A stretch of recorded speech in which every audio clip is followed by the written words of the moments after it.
Finally आज चाहिँ हामीले यति धेरै सिपी टिपेर बेच्न जान लागिरहेछौँ।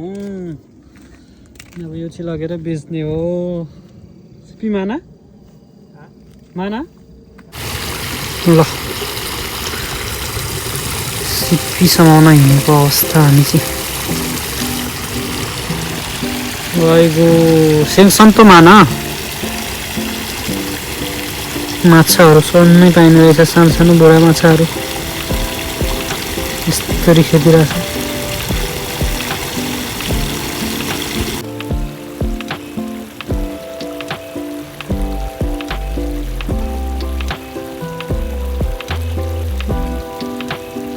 फाइनली गाइस आजको हाम्रो काम सिपी समुद्रबाट टिपेर ल्याएको। यस्तो हुने रहेछ।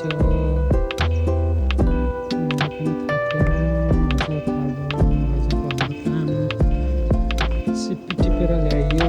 यहाँभित्र चाहिँ खानेकुरा हुन्छ, यसलाई फुटाएर खानुपर्छ। माना आइगो अतके मगा फारा उरी फारा हो के फोन फादा उरी फारा पारेर यस्तो हुँदैछ। समुद्रको किरा सिपी भन्ने चिज चाहिँ मैले पनि 3टा समाएको अवस्था। मेरो साथीले यति धेरै 1 बाल्टिन बनाएर ठिक पारेको छ। यसलाई चाहिँ अब कसरी लगेर बनाएर खाने भन्ने कुरा चाहिँ थाहा छैन। यत्रो धेरै टिप्यो, अब लगेर बेच्नु पर्ला यसलाई चाहिँ। कसलाई मनपर्छ यस्तो सिपी कमेन्ट गर्नुहोस् है। फाइनली आज चाहिँ हामीले यति धेरै सिपी टिपेर बेच्न जान लागिरहेछौँ। यो चाहिँ लगेर बेच्ने हो। सिपी माना माना कति खा सँगछौ। टिपेर हामी फर्किएको अवस्था। 1 बाल्टिन बनाएर फर्किएको छौँ।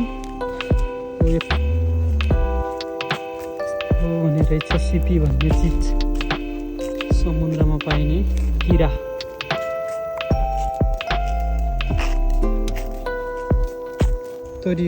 यस्तरी खुलेको हुन्छ। यो चाहिँ यस्तरी खुलेको हुन्छ होइन। यसलाई चाहिँ छोइदिएपछि ट्याक्क आफै बन्द हुन्छ है। फेरि यसरी छोइदियो यहाँ ट्याक्क अब बन्द हुँदै जान्छ है। अब बन्द हुँदै गयो, बन्द हुँदै गयो, बन्द हुँदै जान्छ।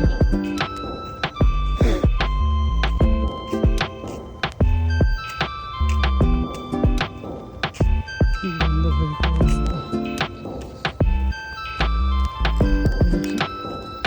यसरी फोरेर भित्रपछि यस्तो हुने रहेछ।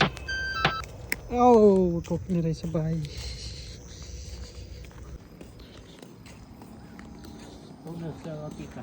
थोन ऑप्स थोन आता के ऑप्स इस थोन खाजुक अन फोने थोन आता के